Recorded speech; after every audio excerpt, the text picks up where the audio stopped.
historia los seres humanos hemos sido víctimas de las más diversas enfermedades, infecciones y epidemias, pandemias terribles como las provocadas por la peste y sus variantes, que hoy vamos a conocer a su paso devastador por nuestra ciudad.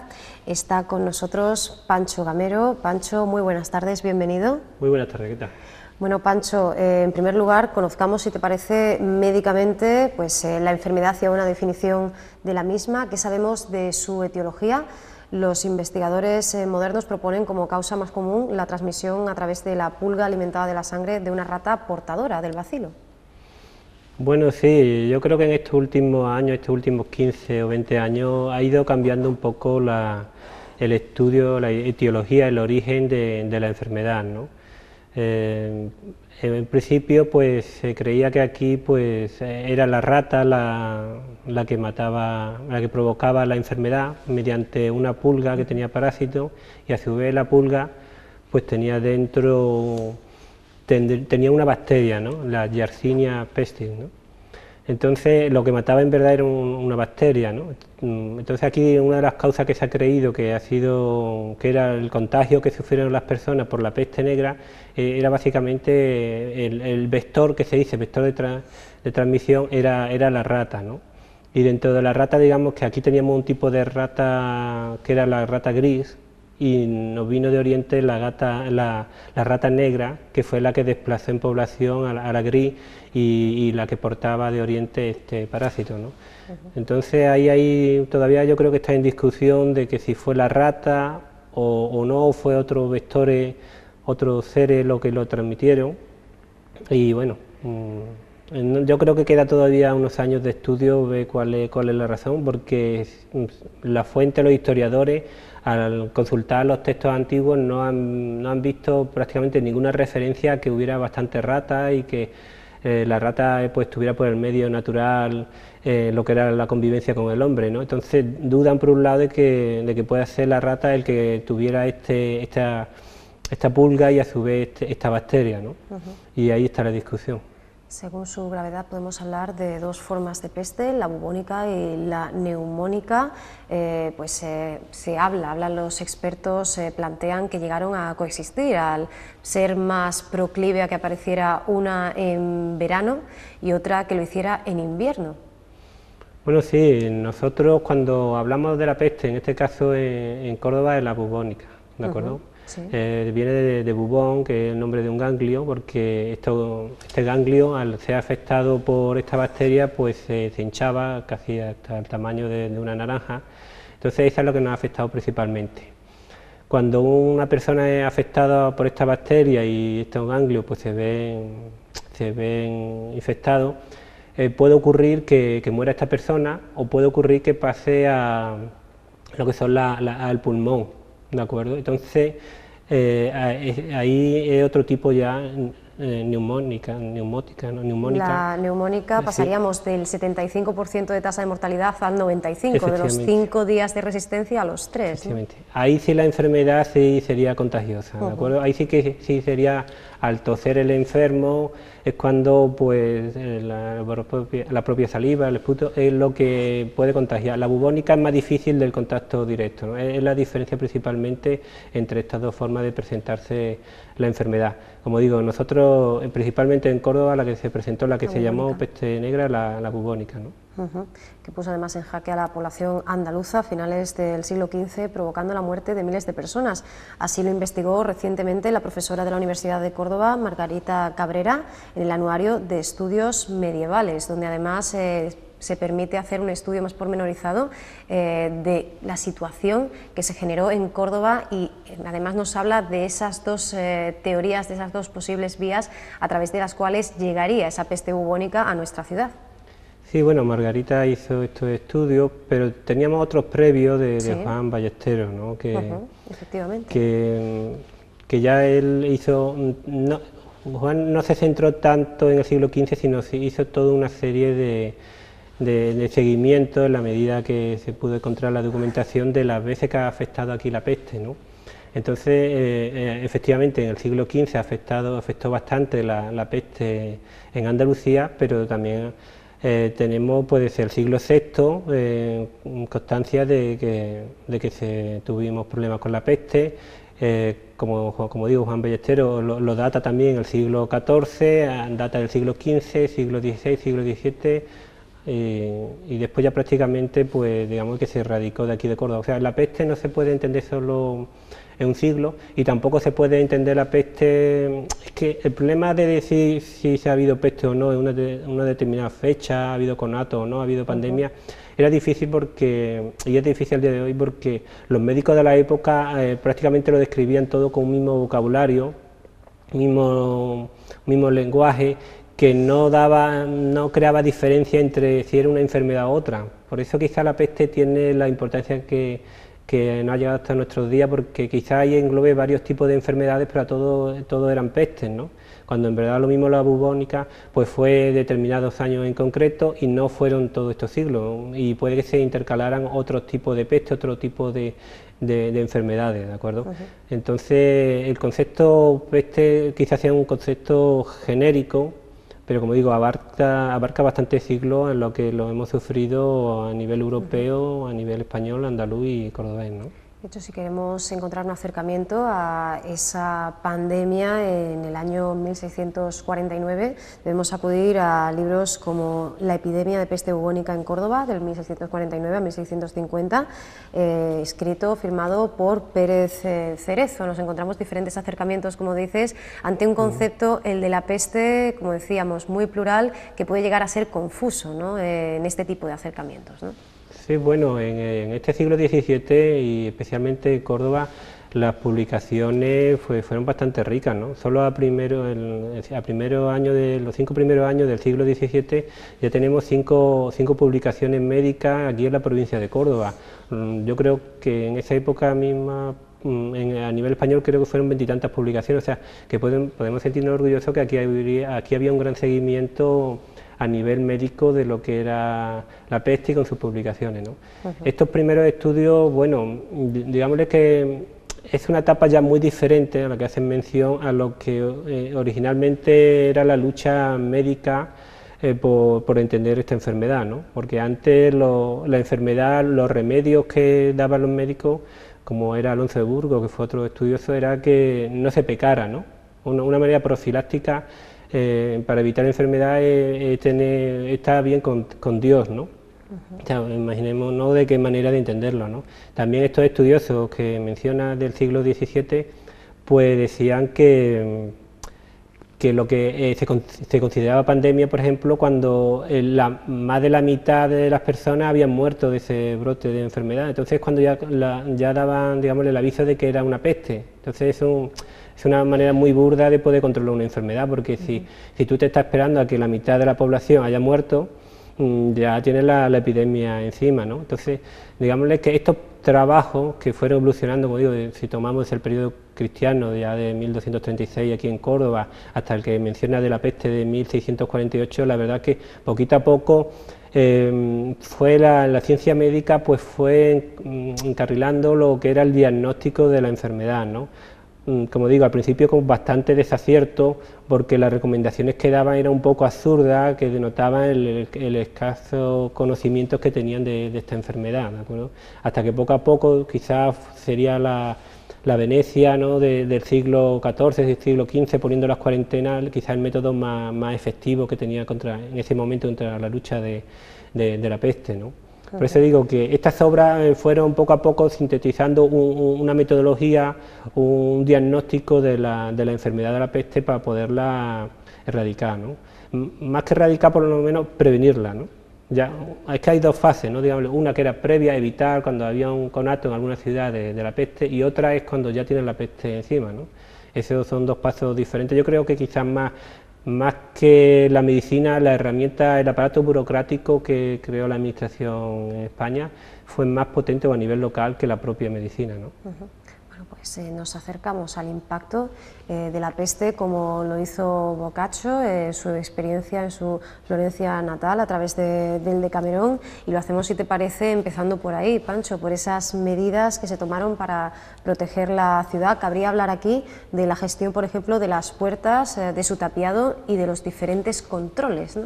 Sí, bueno, como el tema que yo muchas veces hablo aquí del agua, aquí existe una misma discriminación a nivel de ciudad entre unos ciudadanos y otros, ¿no? Aquí sabemos que de forma sencilla se podía dividir la ciudad en dos partes, la zona alta y la zona baja, ¿no? La medina y la cerquía, ¿no? Bueno, pues con respecto a la enfermedad, los brotes de la enfermedad, pues ocurre igual. Como vemos en esta imagen, el lado izquierdo, separado por la muralla central, sería la parte noble, la medina, que estaba mejor canalizada, tenía mejor alcantarillado, tenía lo que se llamaba las aguas viejas, que eran antiguos acueductos de las aguas romanas, de cloaca, de la agua sucia, ¿no? De origen romano. Entonces ahí digamos que sí estaba mejor regulado y tenía mejor infraestructura en la ciudad para evacuar a toda esta agua sucia y este ambiente sucio que había en nuestras calles, mientras que el lado derecho, en la parte baja, el lado de la cerquía, pues no disponía de estas canalizaciones, no disponía de estas madres viejas, y lo que sí disponía es de mayor número de pozos negros, que se dice, que mezclaban las aguas, vamos a llamarlas medianamente buenas, de los veneros con el agua residuales, ¿no? Entonces los focos de infección principalmente pues venían de la parte baja. En este plano de Vázquez Venegas se ve en el lado derecho, de ahí surgirían los brotes principalmente. Entonces esto da una ventaja al ciudadano más pudiente, que estaba en la parte alta, porque al ver que los brotes, por ejemplo en Santa Marina, pues podía, si vivía por la cerquía, por la zona de la villa, ¿de acuerdo?, de San Nicolás de la Villa, perdón, pues le daba tiempo pues para escapar al campo, ¿no? O si se cerraba la ciudad, pues pensemos que las ciudades que prácticamente se bloqueaban, de las 12 o 13, 14 puertas que tenía, pues se cerraban, ¿no? Y tenían en aquella época un gran problema de gestión de la enfermedad. Ahí habría que pararse muy detalladamente de cómo se actuaba, porque era un sistema con bastante apartado, digámosle, ¿no? Uno, digámosle, sería que salía la administración, mandaba a unos señores a caballo o a pie a la afuera de los caminos para ver quién venía hacia la ciudad, si estaba enfermo o no. También mandaba espías a otras ciudades, por ejemplo, si en Granada o en Sevilla tenía un brote, pues mandaban allí espías para ver si en verdad había una epidemia y dar el aviso enseguida a Córdoba si tenía la enfermedad. En ese momento que se hacía, se cerraban las puertas de Córdoba y se dejaban pues 3 o 4 puertas nada más, las demás se tapiaban, pero 3 o 4 puertas se cerraban o se abrían según la hora del día, que por el día se abrían por la noche, pero tenía unos controles muy rigurosos de quién entraba y quién salía. Podías correr el riesgo de salir y no poder entrar, o si entrabas tenías que tener una serie de permisos, unos certificados médicos para ver cómo estaban, ¿no?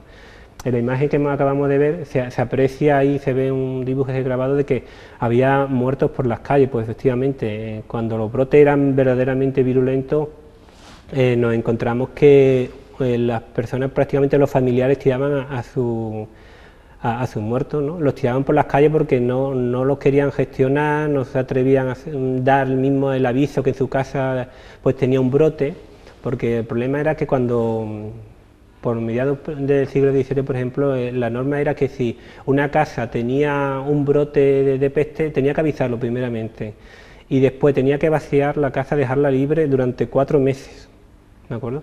Después, los últimos 15 días, cuando fuera de nuevo a entrar a la casa, tenía que dejar las ventanas y las puertas abiertas para que aquello se oxigenara, y también limpiarlo. Creo que decían que le echaban pólvora, ¿no? Imaginar una casa abierta y abandonar durante 4 meses, los robos que no habría, y si no cumplías tú estas normas, las casas te la echaban abajo. O sea que el que tenía la peste, la verdad, era un verdadero problema, ¿no? En fin, a los nobles se les facilitaba la salida, muchos huían al campo para morir fuera del foco de infección, y a los menos pudientes incluso se les llegaba a criminalizar. En algunos casos, en diferentes puntos del planeta, si por ejemplo pues miramos a la gran peste negra que asoló Europa, en el 14 pues encontramos países en los cuales se entendía, la sociedad entendía que los más pobres, que los mendigos, podían ser precisamente los transmisores, las vías de contagio que habían llevado la peste, ¿no?, a los nobles y al resto de la ciudadanía. Sí, bueno, en un principio la fe estaba puesta en la religión, ¿no? Se pensaba, era la iglesia, los cabildos, los que, digámosle, tenían la capacidad moral de guiar al pueblo, entonces... Que además entendían que la peste era una especie de castigo divino, ¿verdad?, sí, que nos invitaba a la regeneración moral, efectivamente, desde sí. la base. Si uno se portaba correctamente de forma cristiana, pues podía evitar la peste, pero claro, la gente seguía muriendo y poco a poco, pues la verdad, la gente se fue desencantando un poco con la Iglesia, con las recomendaciones de la Iglesia, entonces fue buscando chivo expiatorio, como se dice, ¿no? Por la época que me menciona, por el siglo XIV, pues fueron los judíos a quien se les achacó de que contaminaban las aguas, que fueron los que provocaban todas estas pestilencias, entonces se luchó contra los judíos, se les echó, ¿no? Aquí tenemos, cuando los reyes católicos pues también se echan de Córdoba. Cuando, digámosle, que ya se vio que los judíos pues no podían ser, pues fueron los pobres, efectivamente. ¿Y por qué los pobres? Por lo que acabamos de mencionar anteriormente, porque eran los que estaban peor alimentados, era, digámosle, que vivían en los barrios más propensos por la falta de higiene, la falta de salud, tener la defensa más baja, pues donde fácilmente podía salir los brotes. Entonces, claro, se identificó rápidamente que quien vivía en pobreza era sinónimo de que podía ser el causante de la enfermedad, en contraposición del que tenía una vida más holgada económicamente y podía fácilmente, como decíamos antes, escapar, ¿no? Pues entonces también se criminalizó a los pobres, ¿no? Claro, eso fue toda una deriva en el tiempo para ver cómo, buscándole el origen del brote de estas enfermedades. Como curiosidad diré que quizá hay distintos estudiosos del tema, piensan que sobre el siglo XIII, XIV a las brujas, ¿no?, lo que decía que eran brujas, ¿no?, las mujeres eran brujas, que los gatos pues estaban junto a la bruja, entonces hubo durante un tiempo aquí en Córdoba la idea de matar los gatos, ¿no?, porque estaban asociados a la brujería. Entonces, claro, si tú quitas los gatos de las calles, de las casas, y quizás, bueno, como sabemos, los gatos controlan la población de ratas, y si estamos hablando que la rata puede ser un vector de contaminación, de infección, pues quizás se favoreció, además de la sociedad que había, se favoreció de que la pandemia se extendiera, ¿no? O sea que hay un conjunto de factores que provocan esta enfermedad. Hemos hablado pues de ese amontonamiento, ¿no?, de esos cuerpos en descomposición, enterramientos pues improvisados, por supuesto fosas comunes, la quema cuando se podía. ¿Cómo se distribuía, Pancho, pues este aglutinamiento, esta cantidad además creciente de cadáveres en la ciudad para evitar en lo posible que no afectaran a esos posibles nuevos infectados? Porque aquí habría que hablar de ese tratamiento intra y extramuros, ¿no? Sí, bueno, es una locura. Tuvo que ser por meses una locura. Piensa que llegaron a morir, podían morir en 3 o 4 meses, podían morir 15.000 o 16.000 personas aquí en la ciudad. Los notarios no daban abasto, según contaba Margarita Cabrera. Sí, lo menciona en su obra, sí. Dice que un año normal de notaría, en un mes de junio podía tener 5 o 6 actos notariales de eso, de una herencia, una sucesión, ¿no? En un periodo de peste, en junio pues podía tener 70 y tantos, o julio 100 y pico de actos notariales, ¿no? Eso evidencia la cantidad de muertes que había. Si es que daba tiempo a hacer esta documentación, porque prácticamente que una familia, si había 8 miembros, por ejemplo, se podían morir 7, o sea que el problema que había de todo tipo de gestión, tanto administrativo como de los propios difuntos, pues era enorme, ¿no? Pensemos que se tuvieron que crear lo que eran las hermandades de socorro, que eran un grupo de 8 o 10 personas entre 18 y 20 y tantos años, que lo que hacían es que iban recogiendo los muertos de las calles de la cantidad que había, ¿no? Iban con garfios, los clavaban en los cuerpos y los iban arrastrando a las carretas, o con sogas para no tocarlos, y ataban los cuerpos y también lo llevaban. Hubo normas ya desde Carlos III, ¿no?, el que se decía que no podían estar los muertos en los cementerios, sino que los cementerios antes estaban en la ciudad, ¿no? Pues los cementerios, hubo que hacer cementerios fuera de la ciudad, se hacían grandes hoyos, ¿no?, carneros creo que le llamaban, esas fosas comunes que se echaban ahí, se echaban los muertos y después se echaban otra capa de tierra, más muertos, más tierra, y así se iban haciendo, ¿no? O sea, la verdad que la imagen aquí en Córdoba, como en otras capitales y poblaciones de España, tuvo que ser dantesca, ¿no? Las personas por las calles con las sopalandas, las capuchas anticontagio, en fin, utilizando plantas aromáticas en las casas, incienso, quemando e incluso utilizando vinagre, ¿no? El tema de la hopalanda, como has mencionado, las hopalandas son una especie de batas, ¿no? De cuero. Eso era propio de los médicos. Era no de las personas. Y eso nos puede llevar a los nosocomios, ¿no? Que sería, y los lazaretos, que sería otro de los grandes ámbitos, ¿verdad?, que ha generado, que ha reclamado ese estudio de los expertos sobre cómo se abordaba la peste, ¿no?, por parte de los profesionales de la época. Sí, esto surgió creo que por el siglo XVI, XVII, esto era una careta, el cual tenía una especie de, una máscara con un pico largo, porque se pensaba que como las aves no cogían la enfermedad, dice, pues será por su anatomía con el pico largo.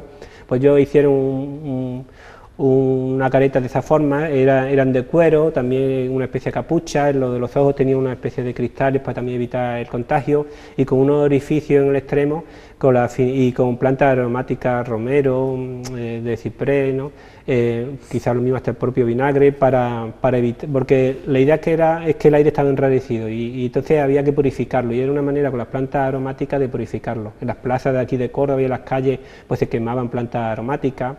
En las casas, pues el protocolo que había de higiene, ¿no?, era que por las mañanas y por las tardes, además de abrir las ventanas y demás, pues se echaba vinagre, ¿no?, se fregaba con vinagre. En verano se regaba con vinagre aguado, con bastante agua, y se envinagraba todo, hasta las propias prendas se metían en vinagre, hasta las cartas, las monedas, o sea, todo ese protocolo era para desinfectar. Cuando alguien cogía la enfermedad y moría, pues había que quemar los muebles, las ropas, o sea, por una familia, si ya de por sí era una vida muy modesta, pues quemar todo el hogar prácticamente, todas las camas, se hacían pilas de todos los muebles para quemarlos, o había también un servicio municipal de recogida alrededor de todo el perímetro de la ciudad, pues iba recogiendo todo lo que, además de las personas que tiraban los muertos, para recoger todos estos muertos, todos estos enseres, tanto los que estaban en la muralla como dentro de las propias casas, si creían que eran focos de infección. A estas casas se le ponían unas cruces en cal blancas, en otros sitios fuera de aquí de Córdoba se ponían rojas. Pensemos que la falta de higiene era supina, ¿no?, era enorme, ¿no? El sistema de recogida de basura antiguamente es que se echaban las basuras directamente fuera de la muralla, se dejaban los alrededores por exterior de muralla. Entonces imaginemos, si la basura estaba en los alrededores de la muralla que circunvalaba, si las puertas estaban cerradas muchas veces, la mayoría de ellas, si las calles estaban embarradas, si también estaba la basura por las calles, si los arroyos muchas veces contaminaban, como de San Lorenzo y demás, contaminaban por día y quedaba aquello empantanado, ¿no?, en las zonas bajas. Si las aguas estaban contaminadas de los veneros porque estaban con los pozos negros, y había pocas ventanas en sí, por la estructura normal de cómo eran las viviendas aquí en Córdoba, o sea, era todo el clima idóneo para que esta enfermedad se propagara. Eso sumado a que aquí hubo, durante el siglo XII o XIII, hubo un aumento de la población bastante considerable, que hizo que se pusieran en cultivo bastantes tierras que no eran muy productivas. Eso, digámosle, que debilitó al propio cordobés, porque no tenía una salud muy fuerte, porque estaba bien alimentado, ¿no? Entonces, una población grande, poco alimentada, con defensas bajas, en cuanto llegara un parásito lo suficientemente potente, pues era cuestión de tiempo. Pensemos que hay que entender una bacteria, por ejemplo, como la Yersinia, que quizás lo que favoreció el que mataran, además de todas estas condiciones higiénicas, falta de higiene en Córdoba, es su virulencia. Yo la verdad, yo prefiero un virus muy virulento a uno medianamente virulento, porque un virus muy virulento prácticamente te mata rápidamente, a la población que alcanza la mata rápidamente, y no tiene capacidad yo que sé, una persona de portar el mismo microorganismo e irse, por ejemplo, a Sevilla o a Málaga, ¿no? ¿Qué pasaba con la Yersinia? Tenía entre el periodo de latencia, de portarlo y de infectar, pues podían pasar, y de padecerlo en enfermos, podía tener unos 37 días. En 20 y tantos días perfectamente sin que diera síntomas una persona, podía desplazarse por toda la ciudad o salir a otras poblaciones, ¿no? Eso es lo que mata, un parásito que tarde en manifestarse, ¿no? Bueno, pues apasionante este tema, este asunto. Nos pasamos ya de la hora de tiempo, Pancho, pero de verdad esperamos que pronto regreses y que podamos seguir abordando pues no solo la peste, sino otras grandes epidemias de la historia que, por desgracia, pues evidentemente también encontraremos en la ciudad de Córdoba. Ya lo comentábamos en el sumario, otra gran peste, esta vez nos llevaba un poquito más adelante, pues tiene mucho que ver, ¿no?, con ese nombramiento del arcángel San Rafael como custodio eterno de la ciudad. Así que pues la historia de la humanidad y su evolución está ligada a este tipo de capítulos tan luctuosos, tan oscuros. Muchísimas gracias, Pancho, y bueno, no sé si la próxima vez te encontraremos, siempre te lo digo, en la sección en verde o en patrimonio, pero nos alegraremos muchísimo de volver a recibir tu visita, Pancho. Gracias. A vosotros.